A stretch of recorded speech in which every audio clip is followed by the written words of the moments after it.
What's going on, and welcome back to the A Show, the Kings of Pro Wrestling Podcast. I am Justin, here with Meelz. What's up, Meelz? Hey, man. How's everyone doing? Doing good. I'm tired. I've talked at least 12 hours today. So. At least. Well, we are talkers. We are talkers by trade and by maybe occupation at this point. But ready to go another 90 minutes, and then we can just ready to talk the talk, walk the walk for another 90 minutes. Maybe I'll do most of the talking. Who knows? We got a lot to talk about this week, which does not bode well for you talking already for 12 hours today. But we got a lot to talk about this week. Thank you guys for always tuning into the A Show. Make sure to follow the A Show at the A Show RNC anywhere on social media, and also subscribe to us on YouTube. Hit the patreon.com/the A Show RNC. You get this show. Even if you get the show early, you get the full version of the show, which is about 90 minutes or so. So you make sure tune into that, subscribe to that. If you love the show, keep doing it. We got a lot of shit to talk about this week. First of all, also thank you everybody for birthday wishes. I'm freshly 36. 36 is a good year. I feel like it's a good year. I always associate it with Pokemon and Charizard and Blastoise. So 36 is always fine with me. And 6 times 6, I don't know why it feels just right. It feels very balanced. Believe it or not.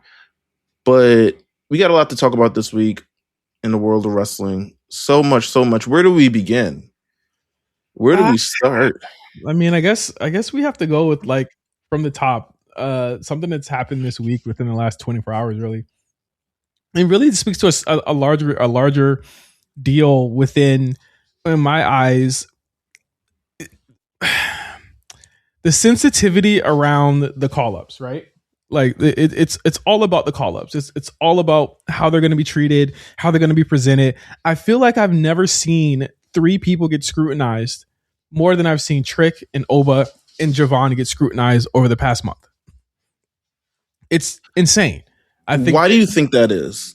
I think it's because there is a. You want me to get real? This is me after work, okay? There is a. I think there is a tendency within and around, and we've dealt with this with multiple different topics. ACH, Swerve, a lot of people where people will. Bianca, to be honest, you might talk about it a little bit later, but yeah. Yeah. Well, where people white knight black performers, and I think this has popped up, especially after 2020, where it's like extra. What is going on? If this is not done the way that we expect it, it's racist just not even to have them on the card. It's racist if to have them on the card with nothing to do. It's racist if they just show up backstage. It's racist if their contracts run out. It's like all of that stuff, right? Mind you, same things happen to literally everybody there, right? We've talked about this ad nauseum, Meelz. It was a different time then.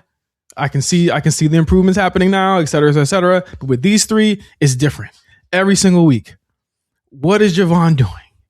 If he loses, whatever. The way he talks, the way he walks, the way he does cuts promos, him saying you're whatever, fucking New York shit. Oba, why doesn't he have a brand? Why did he have to get eliminated from like all of that shit, Meelz? Everything is scrutinized to the utmost level, and it's now started to hit fucking podcasts at this point. It's hitting former stars like people like Kevin Nash, who out of nowhere said some really crazy comments, I think. And we like Kevin Nash on this show. He's a funny guy.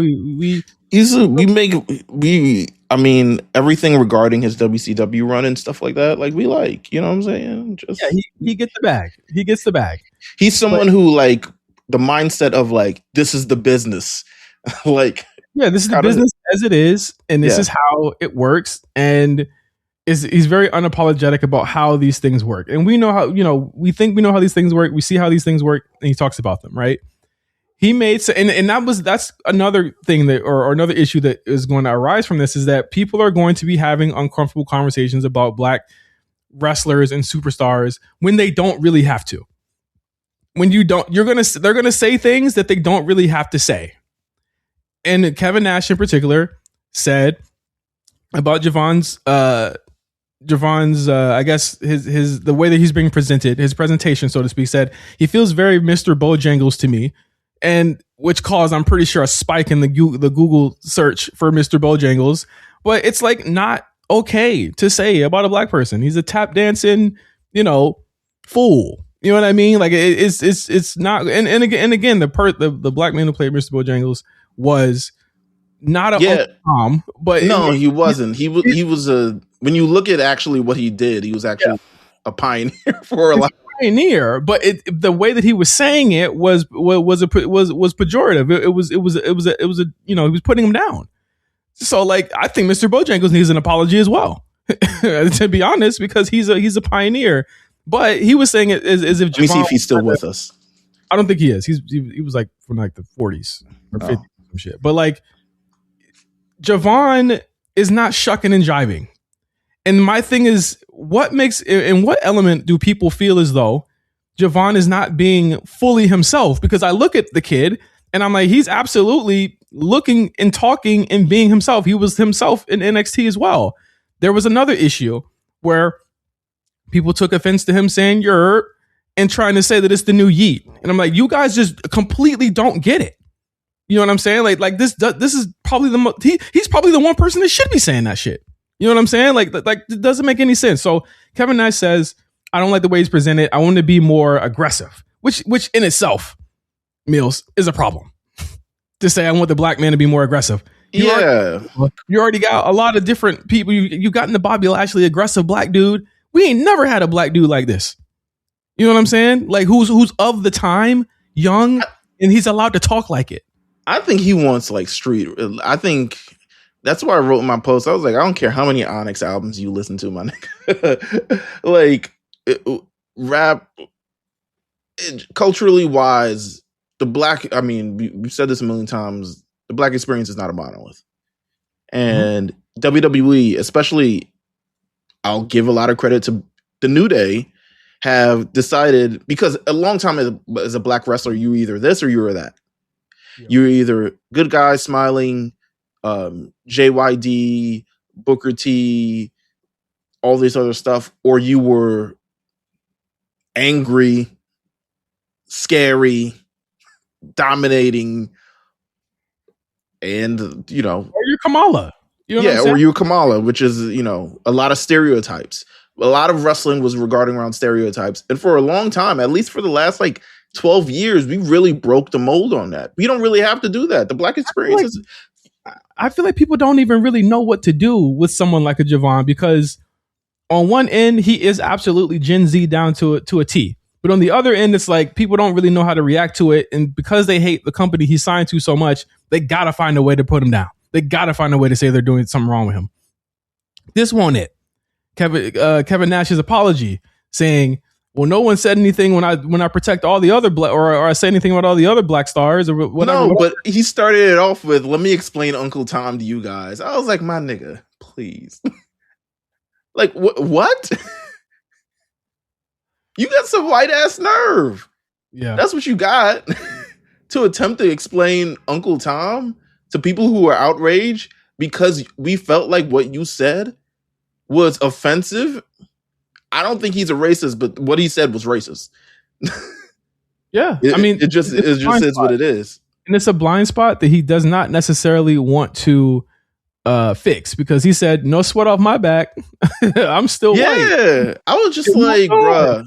In my brain, I was like, bro, I just want you to take that shit out of your vocabulary. I just want you to take a shit out of your whatever you use to describe people. I just want you to take that shit out of it because it's not cool. But he's so I guess refusing to you're old white nigga. Ain't nothing shocking about the acting. Refusing to accept any kind of accountability for these things. It's kind of insane. I don't know. It's kind of stupid. I think as a whole, people are way too sensitive, and like we're here. The NXT 3 is here. They are not doing anything wrong by any of them. Javon is completely fine. Oba is completely fine. Trick Williams, and we'll talk about this, is more than fine. I really want to talk about I really want to just having a power ranking for these three, because I feel like my rankings for them changes every week and it changes every hour because of how well they're being presented on these shows. Trick was number one on Friday. Javon number one to me right now. Yeah, he'll probably be number one. They're all presented well. Yeah, like you can't complain about anything about these guys right now. If you want to win the title tomorrow, that's not going to happen. You might as well just take yourself the running. That's not happening. But we don't want it to happen. We want a story. We want it to fucking matter. That's what I want. And their respective rises, they fucking matter. They're mattering right now. Just let it fucking play out. Moving on. AEW last week. Yeah. Brody King has sparked up a lot of conversation because of his stances on the recent political administration, ICE, immigration, all of that stuff. Commendable, beyond commendable. What's happening now is there's a lot of fucking journalists that are trying to pop a story out of this and make something up that's just not there, is what I'm seeing. Dave Meltzer goes online and says Brody King was kept off of he was kept off of Dynamite last week because of WBD said. WBD said, "Hey, we scared. They might say fuck ICE on TV." Mind you, they have not blurped it. They have not bleeped that chant out ever. So why would they be a problem ever with people chanting that when he's out there? Not even tonight. I mean, we're recording this as the show is airing currently, and they're in Sacramento, and it just went up like Rover. So yeah, they still haven't bleeped it. I think it's dangerous to make, and I think that he probably feels the same way. Like, don't make me the face of it. Go out there and go be about it. Yeah. Like I saw a comment online of like, well, I don't know. I feel like it's also a little bit tribalism, which I don't really feel like it's needed in this aspect. But it's also a point of like, all right, y'all only chant "fuck ICE" when he's on the screen. Yeah, when no one else is up there. Does Persephone get in the fuck ICE? Yeah. Is anyone else getting the fuck ICE? That we shouldn't. It's feeling a little weird that a white man is the face of fuck ICE. Yeah, I mean, he chose to be. I mean, not chose to be, but essentially that's what he. That's what he decided to ride with. But and we commend him. And for this moment, like I actually agree with a lot of people. AEW should try and capitalize on this in a positive way. Give the proceeds to something that you're doing to fucking immigrants, to families of immigrants that have been split apart. No one says anything about that. But it's like they know it's the slipperiest of slopes. Exactly. I would say the same thing if it was happening in WWE. I say, why don't they give some money to them? They using it. They using the power and the strength and the passion of these people. Right. Fucking do something about it. You know what I'm saying? Like be about it. They're not going to do that. No, they're not. I mean, it's you would be, especially as some sort of entertainment entity, and to pretty much the audience you serve, you'd be cutting your legs off at some point. And that's just the realist of it all, right? Like, it's not even trying to be the reality of it is AEW can't necessarily afford to appear one-sided. No company can. No, yeah, really none, because you lose if you choose a side. So it just is what it is. But in terms of the story, I mean, the story went back and forth. I mean, ever since it's been brought up 2 weeks ago, it got kind of mainstream press. We talked about it a little bit last week. Since then, we had the situation when Meltzer said that. Almost immediately, it was refuted that he wasn't off and that actually he was off the show because he was on his way to Australia. So much more. And then, let's see. Finish it up because I'm getting a phone call. Go ahead. He has a match in Australia. They chant "fuck ice" in Australia. No disrespect. What do you niggas know about what's going on? Again, my fear. I was joking, but my fear with this shit is that this is going to become like a trendy thing instead of something that's actually kind of like a real world issue. Like this shouldn't be like a trend. This isn't like whoop that trick. This isn't like this is awesome. You know what I'm saying? It's not fucking awesome right now. It's not awesome for a lot of people. I think that the education has to be that, yes, while you chant that, there are very real repercussions to people that are going through that right now. And it's not just something to chant when Brody King's on screen. And I know a lot of people will be like, well, you know, how can you tell these people how to protest? I'm not. I'm just saying, like take the next step to do what needs to be done and put that work in. I don't like chanting in Australia don't mean nothing to me. It don't mean that AEW's fans are more about the cause than anyone else. I think that we're ascribing a political belief to a man that while he does share the same beliefs, I think your power will be better off not doing that and actually going out and doing something better. Like I know they're trying to make this like a whole big story that showed up on the John Oliver show. I feel like a lot of people, I mean, people have been trying to make AEW as woke as possible. Like it's the woke brand considering, and I think that's just more so in reference to WWE and their proximity to the current administration. It's always going to be WWE uses Drake Nokia for a theme song. And they're like, well, can we use Kendrick?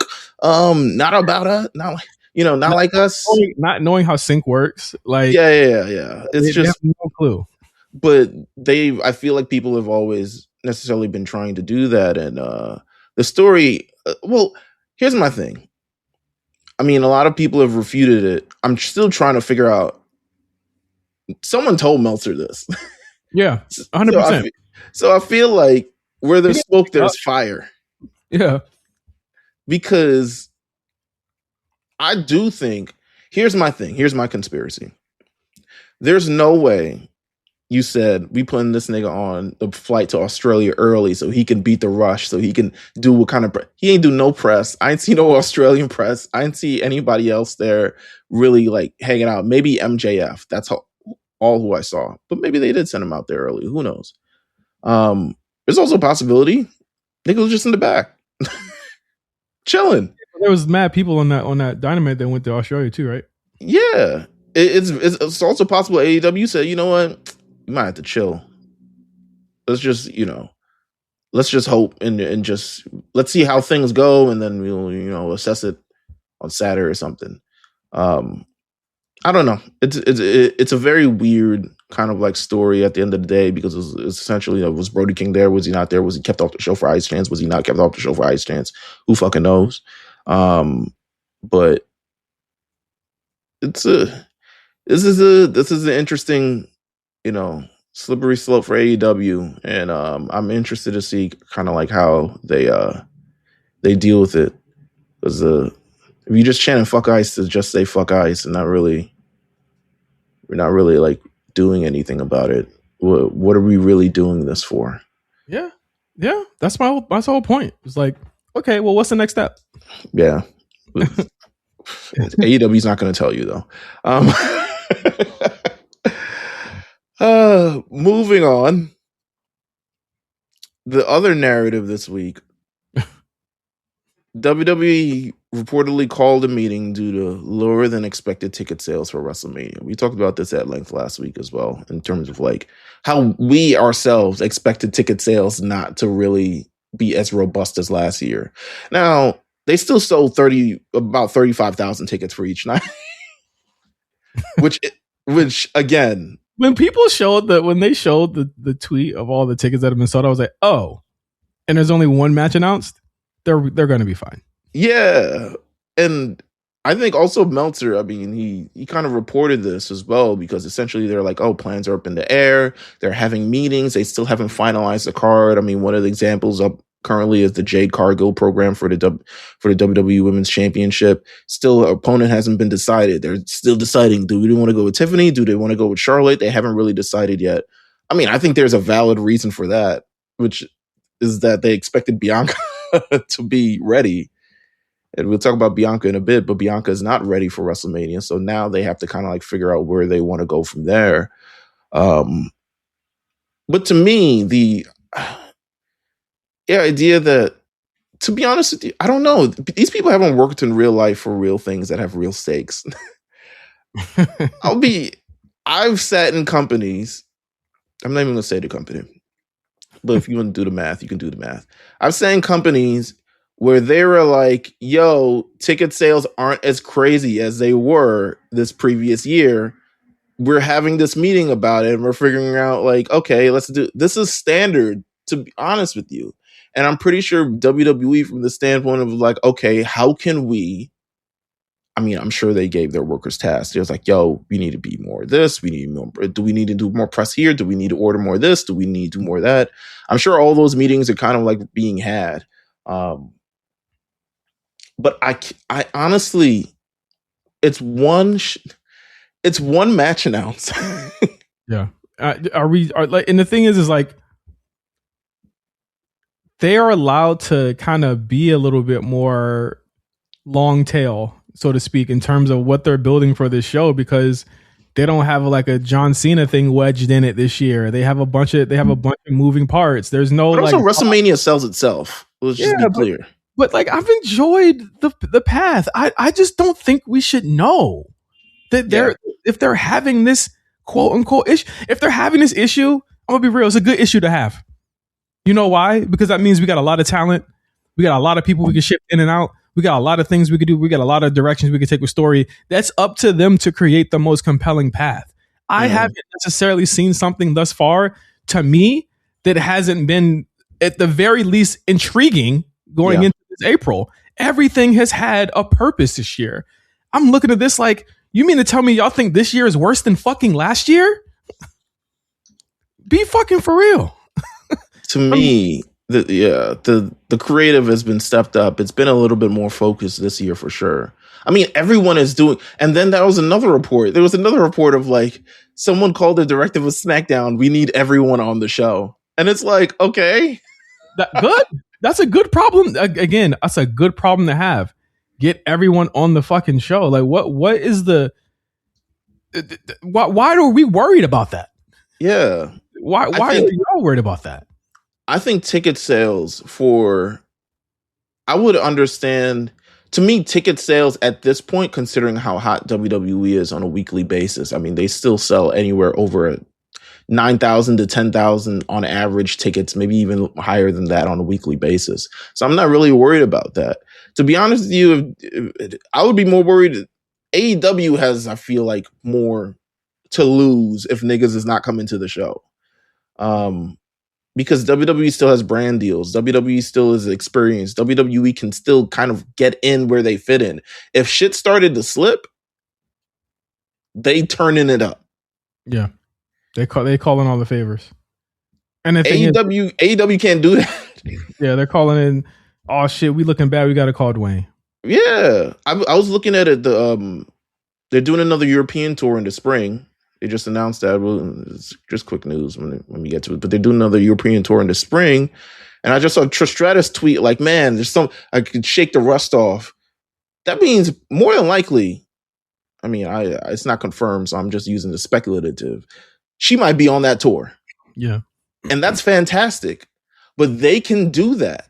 If they decide ticket sales are going, all right, we got to move Brock to this one. How can we generate some more interest for there? Do we need to call Benito and figure out like what his schedule is? They have all the means to necessarily do that. I don't think the creative has hindered WrestleMania sales this year as much as it being in motherfucking Vegas. But the thing is, it also came out that last year's Mania made the most money of any Mania fucking ever. And then it starts to click. Oh, that's why they're back there again. But it shouldn't have took that long for niggas to click. To come to that conclusion, I know. Because niggas was arguing about the price of tickets. I know. Price of t-shirt. They were selling Travis Scott hoodies for $130, nigga. Mm-hmm. And niggas was buying them. You know what I'm saying? Are you expected to tell me that like you guys are gonna again white knight for all of these people that are like legitimately choosing to pay these prices? Because you know what, it's an experience. You can't act like I'll say that last year they probably didn't like in the end of that Mania experience they probably didn't get the show that they bought and paid for. But I bet your bottom dollar the niggas who was out there in the cold for 40 and 39 got what they paid for. Yeah. I bet you this year I'll go out on a limb and say I'm pretty sure the people that go to that show are gonna get what they pay for because it's already shaping up to be a better show. Yeah, I agree. Like ultimately, ticket sales are going to be what they are. They look like they're only what Meelz when we looked they're like 54,000 away or 5,400. I mean, the reality is they're 10,000 less. They're 18% down from last year in terms of where we're at right now. But right. So they're 18% down, but I feel like at the end of you have to account. But do they think that people do not account for the fact that they said shit? We're going back to Vegas. It's not really the biggest hotspot right now. Do they think that the WWE thinks that they were going to get the same numbers they got a year ago this year? I don't think they thought that at all. Yeah, and then I know, but here's my thing. I know people kind of reported this. I mean, Wrestling Observer newsletter reported this. So Meltzer also knows this. Yeah. But it's kind of skewed in terms of like the creative is up in the air. So he's kind of like reporting it, but he's also giving himself an out in terms of like, yeah, but you know, they're going back to Vegas again this year and doing all this other stuff like that. I'm like, pick a side, bro. Like pick an argument. I don't think it's necessarily a combination of all things. I don't think the creative is slowing down WrestleMania this year. No. I think potentially burnout from Vegas is slowing it down this year. The economy. Rent is up. Yeah. The people are paying 30% more for where they live than they were in 2020. You know what I'm saying? 30% more is a lot. Groceries are more. Everything is more. You really have to pick and choose what you want to do. Niggas might say, I'm going to stay home and watch this shit on Peacock. Or sorry, Netflix. Or I'm sorry, ESPN. I don't fucking know where they broadcast it at this point. And that might be the move. But WWE is a machine. They will sell tickets. Even if they're doing the 25% off, nigga, they are getting niggas in that building. They're going to be in there. No one was talking shit when niggas is in Texas and 2 for 1 with AEW All In. They fill that bitch up. It's your job to fill that bitch up. I don't understand why you're holding it to a different standard, but it is what it is. It's probably because it's WrestleMania. It's a different standard. Let me think. It's a different standard. It's WrestleMania. Yep. The Jade Cargill plans, I'm not sure. I mean, I wouldn't know what to do with Jade Cargill right now. I wouldn't either, because it's going to be ugly. Yeah, because the reality is the ideal plot point was always for Bianca Belair to be back and do something. But I also don't even think that was I don't think that's smart to do. Because I think you risk Bianca for Jade in this instance. I think if Bianca's back a little bit earlier, you can figure some shit out. But I don't think it's happening this year. Now, Charlotte or Tiffany, I don't think Tiffany shit has happened. It's probably Charlotte. It's probably Charlotte. They broke them up every time. Yeah, so it just is what it is. Do you want to skip past to the other thing that people have been complaining about regarding WWE and sponsorships? Oh God, is this? Oh God, people's fucking brains this week. I work so deeply, so closely with this shit again, right? Yeah, and we're talking about the WWE Dude Wipes partnership, where he has a Dude Wipes Dominic Mysterio shirt, which. Again, if the company, this is how this works. If the companies make a partnership deal, there is money exchanging hands. More than likely, it is advantageous for Dude Wipes to make this partnership with WWE in order to license these shirts, in which WWE and Dominic Mysterio will get money back from when these shirts sell. This company sold you fucking Stridex, lugs, fucking Stacker 2. Stacker 2. what fucking PlayStation games, Final Fantasy 10, all of these things, and they've been doing it for years. And the NFL, NBA has been doing sponsorships on jerseys. Sponsorships. My nigga, it's y'all had to have watched All-Star Weekend. There's sponsorships everywhere. It's fucking coming for everything. Yeah. It's capitalism. What makes you fucking think that the fucking pro wrestling business is above capitalism? AEW had big ass, ugly ass DC and Minecraft shit all around their fucking banners about a year ago or some shit, right? No one said anything. They did a fucking Yakuza Sega video game, the Yakuza thing that they were completely branded because they dressed like characters. No one said anything.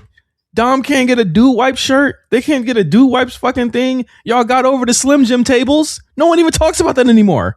You don't even notice it. Be real. You don't even notice the Slim Jim on that shit anymore. It's just a fucking table. It's just a table, bro. Yeah. Who gives a fuck? The turnbuckles it started with first they took our turnbuckles, then they took our mats. Now they're taking our shirts. Who gives a fuck? Someone's going to buy it and they know it because they have it proven. It's been proven that people are going to buy it. Don't be mad because the show that you watched, they don't got the motion to have fucking, I don't know, Target hand wipe. I don't fucking know what they would do, but you got to have motion and make that deal. Why is this a problem? No one could tell me why it was a problem. I'm pretty sure I would get called a coon or something for asking why it's a problem. But yeah, it's kind of, I don't know. I think it's because we understand things a little bit more than most. It's, to me, this is just half the time should be sponsorships and y'all don't even realize it. You're marketed to every single day of the fucking week. You watch YouTube, you watch Twitch, you watch all of these things. You're marketed to all the time. It's just you were marketed to back in the 90s too. And Dude Wipes is not even an offensive. Like, to me, I think this is actually genius. Yes. In terms because if you want anyone, especially who Dude Wipes targets and all this other stuff like that, Dominic Mysterio is motherfucking perfect. Yes. He's a dude. Like, he's a fucking fuckboy. These are fucking wipes. What do you mean? Like, what are you fucking talking about? What are you saying here? Like, it makes sense. To be honest, other than that fucking weird, what was that weird sponsor they had last year that helps detect the radiation in your fucking ball sack or whatever the fuck it was? I don't remember. That was weirder than this. The fuck are y'all doing? But WWE saying yes to any fucking sponsorship. I saw niggas being so upset. They're gonna have logos on titles and what? And what are you gonna do? What are you gonna fucking do? The networks. The network is AEW has 2 titles that are network branded. Nigga said you being obtuse. I said, all right, man. Man, come on, man. They own 10% of the company. Y'all ain't read that report. The thing is, let me know when there's an ad on the Larry O'Brien trophy. I'm pretty sure it will happen one day. But I will guarantee that when some other sport does that shit, WWE will probably do it. So when NBA does it, then you'll get your logos on titles or your fucking winners on titles. Hold on, let me look up who the sponsor for the Slam Dunk contest is this year, because I'm almost sure the award is named after the sponsor. It's Kia, right? It's always Kia. It was before. Now it's Thing. I forget who. That is Kalshi or fucking FanDuel. Yeah, something. It was either, it might have been TurboTax, some shit like that. I don't know. AT&T, whatever the fuck it was. Come on, man. Come on. Like, let's get a grip, ladies and gentlemen. Take another topic. I need like 2 minutes. Take another topic. Okay. I'll be right there. Chris Statlander had a podcast interview last week in lieu of her losing. I know we're a week removed from this, but we didn't get to talk about it. What I'll say is that was one of the wildest things that I think a talent has ever fucking been able to do.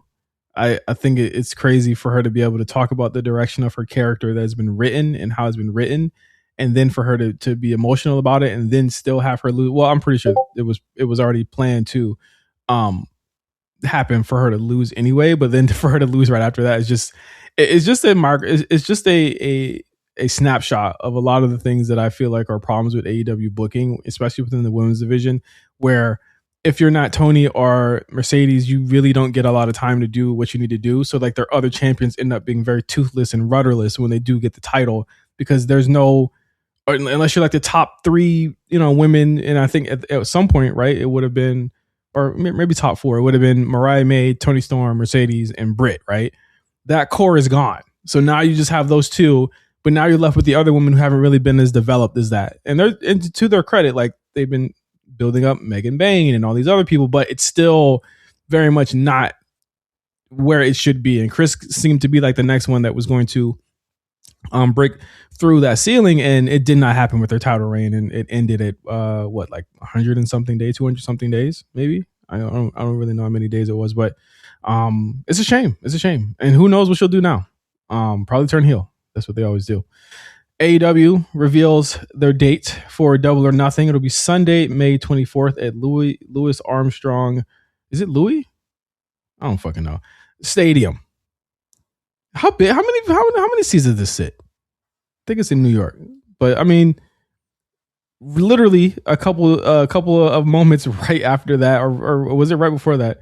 WWE revealed that Clash in Italy will be on May 31st. They would be doing a huge European tour over the springtime, leading in the summertime. These motherfuckers are not going to see their families for at least a month. It is one of the, to me, looks like one of the craziest European stretches they've ever had. Looks like they're going to be there for like a full ass month. But that's going to be huge. Clash in Italy should be dope. I don't think they have any fucking Italian talent, right? Am I bugging? No? I don't know what that could main event, but this looks like it's going to take the place of whatever Money in the Bank will be June. Money in the Bank, of course, will be in September this year, which is insane. But a lot of people are calling foul on WWE for counter programming. Don't really see how that's going to fucking work or how that works out this time, because they're 2 different weeks, completely two different places. AEW continues to kind of march into the same kind of territories that they always do. I thought that, honestly, looking at the way the crowd was for Grand Slam in Australia, I was actually kind of shocked at just how silent it was on the clips that I saw. It really makes me wonder like what they could have done better to promote that show and get more people out there and get more people excited. But maybe it was just the way that it was presented on TV, but it did look very small and like very, very like tight in there. Bianca Belair had surgery this week. She has lost at least 10 months of her career due to this finger injury. She got it in Mania, and we haven't seen her since last summer, when she showed up to just do like a spot appearance on SmackDown, I believe, one week. She's been doing videos on her road to recovery. I'm hoping that she gets back sooner than later. I'm not sure how long this finger recovery physical therapy will take. I would imagine that she's probably going to wear like a finger wrap for the rest of her career because of this finger.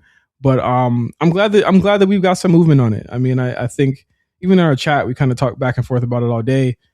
To me, I'm just like, just bring her back. I don't really want to talk anymore about it. You know what I mean? I feel like at this point, like, we can point fingers at who should have did what should have happened. At this point, if she's ready to go, let's make sure she's on the road to getting better and being healthy and getting back on the road to get back in the ring. That's really right now. So like, yeah. If you hear kids in the background, just ignore it. But 2 things, I mean, regarding what you said, because I had you actually in my ear the entire time. Shout out to Apple, who doesn't sponsor us. The Chris Statlander thing was type crazy. The Chris Statlander thing, low key, was very like, to me, it kind of screamed of, I mean, obviously there's like her own issues, right? Regarding like how she feels about her character and how she feels about herself. She really had like a real vulnerable moment in describing like how she feels about the current place of her character, and her essentially saying like, I came back from both knee surgeries. I lost my best friend, but then I got back my best friend, and I just don't know what my character is, or I don't know how people are supposed to necessarily feel sympathy for me in any kind of aspect. And I was like, wow, I don't think that's not so. I don't think you need to really like present yourself in the worst traumatic fashion for people to feel how people should feel anyway about you is what I mean. You don't have to blow out both your knees for people to feel a type of way about you, and they shouldn't. That shouldn't be how the reaction is. The reaction should be based on the story and the narrative that has been built via the story, and that is not the case. And understanding that and hearing that, and then seeing it the night after if Tekla actually just wins the title. AEW does this thing where they just let someone win. I mean, she's had a little bit of build, but Tekla to me is very capable of being a world champion. I don't know if I'm saying a Thekla or a Tekla. I think it's Tekla. You watch the shit. Any Tekla? I don't watch enough to know if it's Tekla or Thekla. But it's Tekla. I think she's very capable of being a world champion, similar to like how I feel like just skilled wise she is.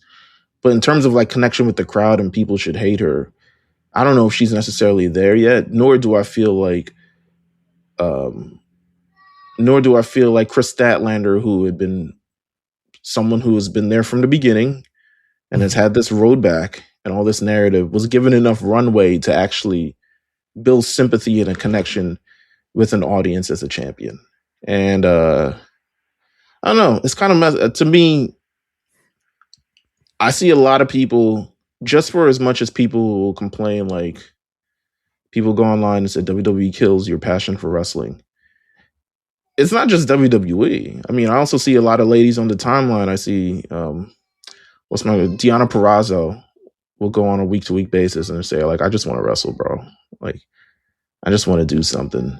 I think AEW has I think they expect you to come in and whatever the crowd. I think you have to come in and you really have to establish like who you are for yourself. Because I don't think the character is going to do it. I don't think the company is going to do it.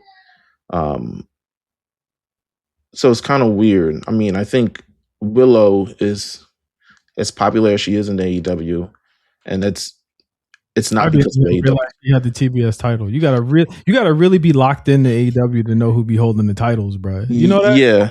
You gotta be a real watcher to know who got what title in AEW. But she has 2 titles, so you gotta really like nigga. You have to really fucking know.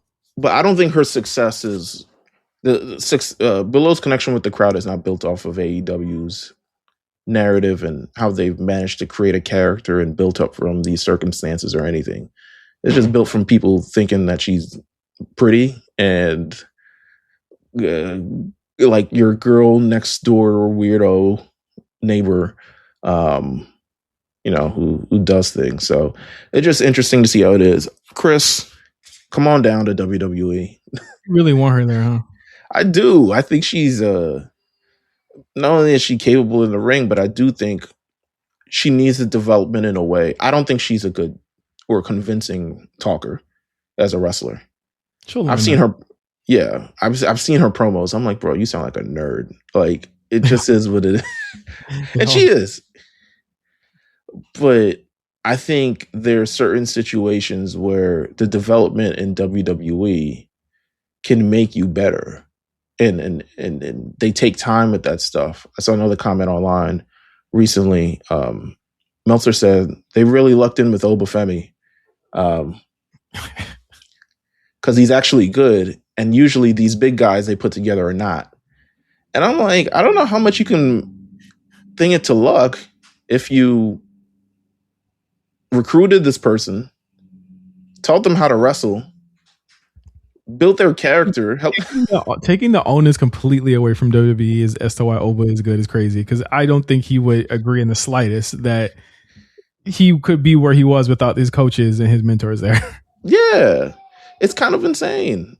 So to me, I just feel like the development, especially with women in AEW, I mean, we've talked about this until we're blue in the face, right? Like, it just, as much as they think they're doing, there needs to be more. And the reality is only 2 women in the company really get to do anything that kind of like helps shape their character. And that's Toni Storm and Mercedes Moné.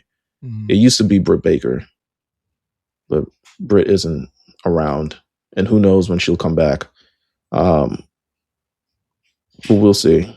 And then in terms of, it is Louis Armstrong Stadium. Okay. Queens is a tough beat for me. Not that I would be interested in going. Also on a Sunday is also kind of crazy. Y'all kind of the next day.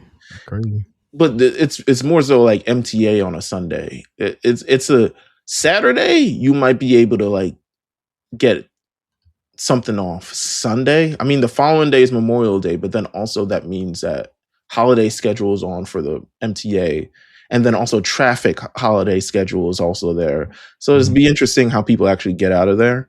But all for them, shout out, more power to them if they want to do New York City. It's a big market. They're trying to stay away from Vegas, I guess, as much as possible.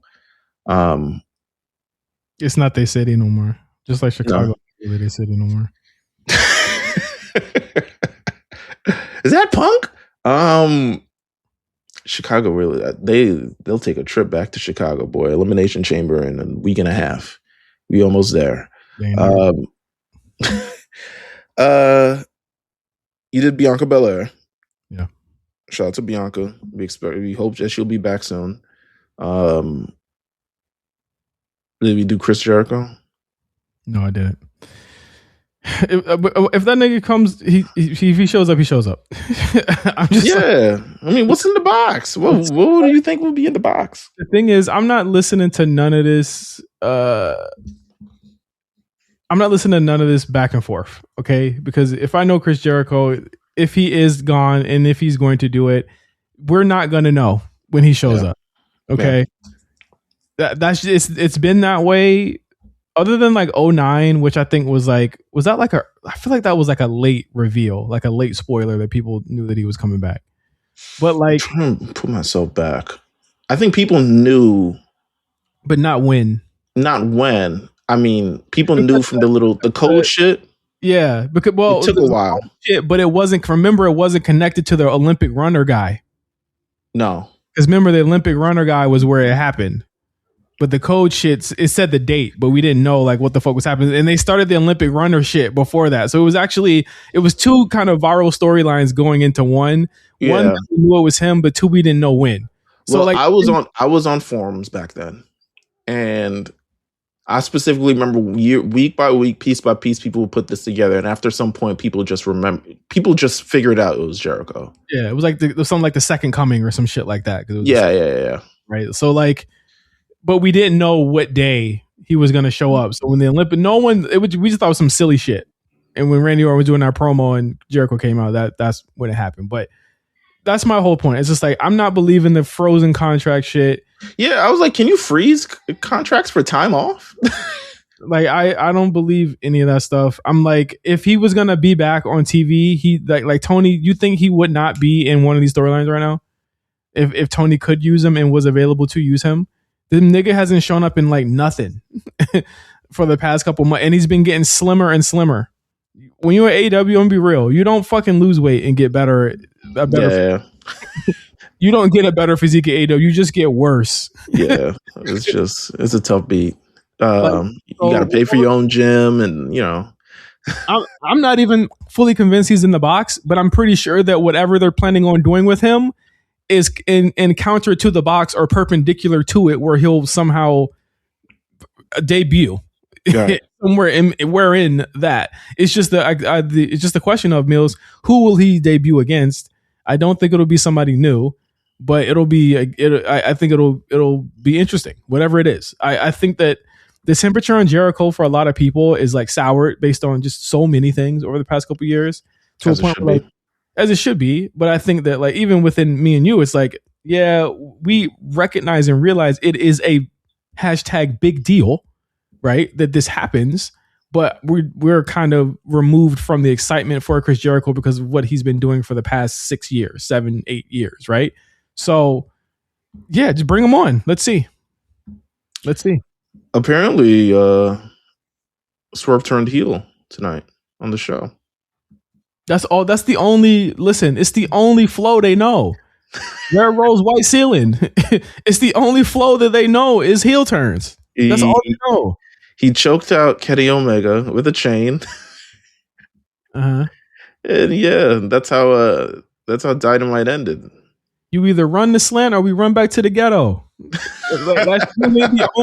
it's the only play they know. But like, why? I'm so confused. It's like, does he think he'd make it cooler? Is it like him smoking a cigarette? He does not have to go. Literally, he does not have to go heel. He could have stayed babyface. I think he could have absolutely stayed babyface. He is actually at his worst as a heel than he was as a babyface. He was a shitty fucking heel. It's not even like heel in terms of like heel delusions. It's just that you're not the top. You're not as bad as you think you are, bro. So yeah, it's all they know for sure. It really is. But I feel like it's also, I don't know, maybe they're really clearing the runway for Ospreay. Whatever. And stuff like that. Gave him the title before his fucking neck was held up by staples. Yeah, it just is. But they're really banking on him. So they've been doing a lot of like, from stuff I've seen on the show, they've been doing a lot of video packages like, oh, they haven't done it like Ospreay returns, but they've just been like, hey, remember Ospreay? He still works for us, but he's just not here right now. But trust me, he's amazing. Yeah, the Young Bucks challenge FTR for the AEW World Title. Oh, good lord. So AEW versus, FTR versus the Young Bucks again. They'll get all that on War Report. Yeah, for sure. The Inspiration signed with AEW. It's been confirmed.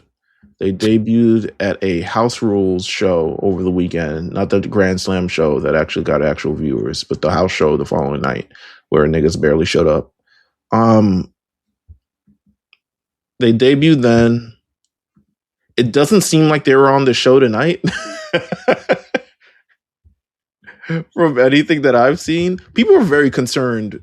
This was in terms of the signing itself, people were very like, Tony, why? Tony. What is there to be mad about? Like half of them, we just said Chris Statlander is can't cut a promo. Like these girls can. Like these women can. They have character and they're known.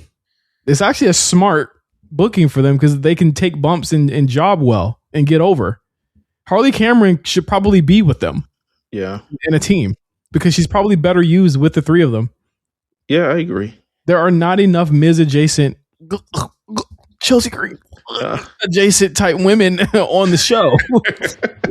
Like they need a woman that people can get behind that doesn't need to win titles but can appear and people want to see them lose or see them do something silly. Harley doesn't do it really well enough without like sexual innuendo. Like the Inspiration does it without all of that. They're actually just legitimately like goofs. Am I bugging? No, you're not. You're not at all. So the Inspiration, I don't know what their role in AEW is, but multi-year deal. They'll be around for a while. Why do people care that Trump said Black History Month before WWE did? But like, why is that a thing? I don't know. The president should recognize Black History Month, even though he does it in the wrong ways possible. Do we want him to? I hate just the jousting for political. I don't even know, like character. Yeah. Character. I'm a good guy. See, like it's so weird. How did we get here? I don't know.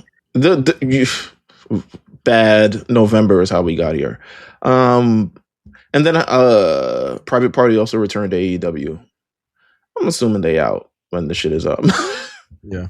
I'm assuming they doing their dates. Because again, they didn't even win. I don't even think they're on the show tonight either. So Private Party is God bless. I think that's it for the show. We really cleared a lot of topics within this short amount of time. There's a lot that go on this week. It's a lot in pro wrestling as we get closer to AEW Revolution and also Elimination Chamber. AEW what? I saw a fucking painting for Revolution on the side of a 7-Eleven in the valley out here. It's like on like some it's by where I get my car charged at, and I was like, what? I'm gonna take a picture of it and send it to the chat. It's like right where I get my car charged at in the valley. And where's like, Revolution at? Hold on. It's at crypto, I think, ain't it? Or it's at the forum. I think it's crypto. It's in crypto. It's a crypto, but I'm just like, why is that here in the valley? It wasn't the side of a 7-Eleven.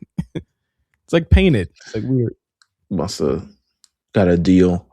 All right, let's wrap up this part. Let's go to Patreon.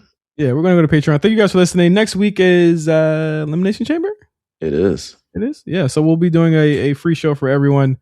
Thank you guys for listening to the A Show. For Meelz, I am Justin. We'll see you guys next week for a prediction show for Elimination Chamber. Peace.